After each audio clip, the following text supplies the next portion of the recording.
Nous ne pouvons connaître la nature de Dieu.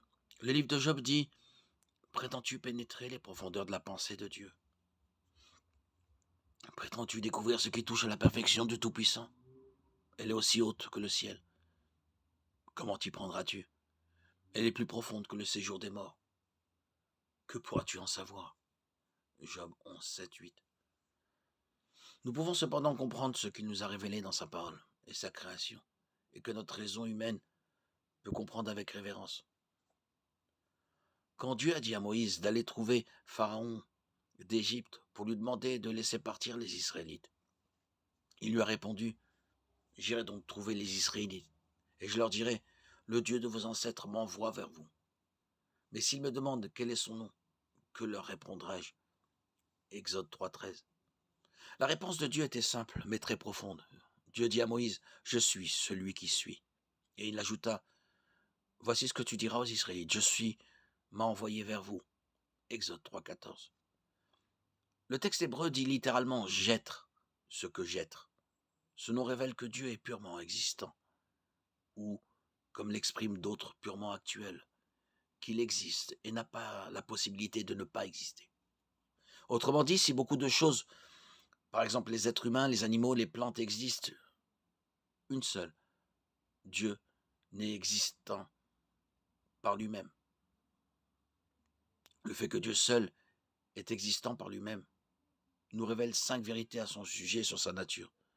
D'abord, il est le seul être qui existe par lui-même et la cause première de tout ce qui existe d'autre. Jean 5, 26 dit tout simplement: le Père a la vie en lui-même. Paul a prêché: il n'est pas servi par des mains humaines, comme s'il avait besoin de quoi que ce soit, lui qui donne à tous la vie, le souffle et toutes choses. Acte 17, 25. Ensuite, il est un être nécessaire, dont la non-existence est impossible. Il est le seul être nécessaire. Tous les autres êtres sont contingents, c'est-à-dire qu'ils pourraient ne pas exister. Si Dieu n'existait pas, rien d'autre n'existerait. Il est aussi le seul être nécessaire, par qui tout le reste existe.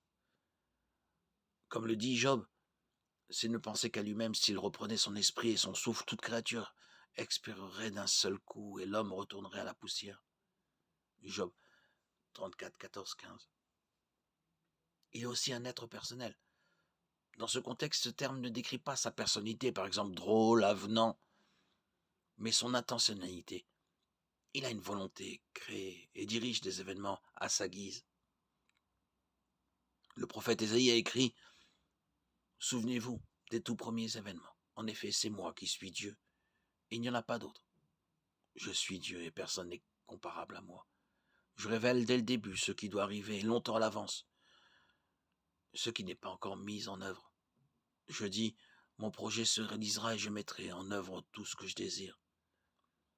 Ésaïe 46, 9, 10. De plus, il est un être trinitaire. Cette vérité est un mystère dont l'ensemble des Écritures atteste. La Bible dit clairement qu'il n'y a qu'un seul Dieu. Écoute Israël, l'Éternel notre Dieu est le seul éternel. Deutéronome 6, 4. Mais aussi que Dieu est pluriel. Avant que Jésus ne monte au ciel, il a dit à ses disciples: allez donc, faites de toutes les nations des disciples, baptisez-les au nom du Père, du Fils et du Saint-Esprit. Matthieu 28, 19. À noter que nom, N-O-M, est au singulier dans ce verset. Il ne s'agit donc pas de 3 noms, mais d'un seul, qui appartient aux 3 personnes de la Trinité. Les Écritures disent clairement à plusieurs reprises que le Père, Jésus et le Saint-Esprit sont tous Dieu. Elles affirment par exemple que Jésus existe par lui-même et est la cause première de tout ce qui était décrit dans les premiers versets de l'évangile de Jean. Tout a été fait par elle et rien de ce qui a été fait n'a été fait sans elle. En elle, il y avait la vie. Jean 1, 3, 4. La Bible dit aussi que Jésus est un être nécessaire. Il existe avant toute chose et tout subsiste en lui. Colossiens 1, 17. Enfin, Dieu est un être aimant. Tout comme beaucoup de choses existent, mais lui seul est existant. D'autres personnes et êtres vivants peuvent avoir et expérimenter l'amour, mais lui seul est amour. 1 Jean 4, 8 fait cette simple affirmation ontologique. Dieu est amour. Qui est Dieu? Le seul qui puisse dire: je suis celui qui suis. Il est pure existence. Il existe par lui-même et est la source de tout, ce qui existe d'autre.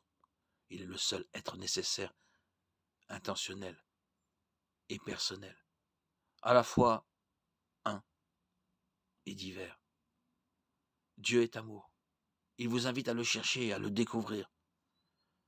Découvrir cet amour qu'il a pour vous dans sa parole et par la vie de son Fils Jésus-Christ, qui est mort pour nos péchés, afin d'ouvrir la voie pour que vous puissiez vivre éternellement avec lui.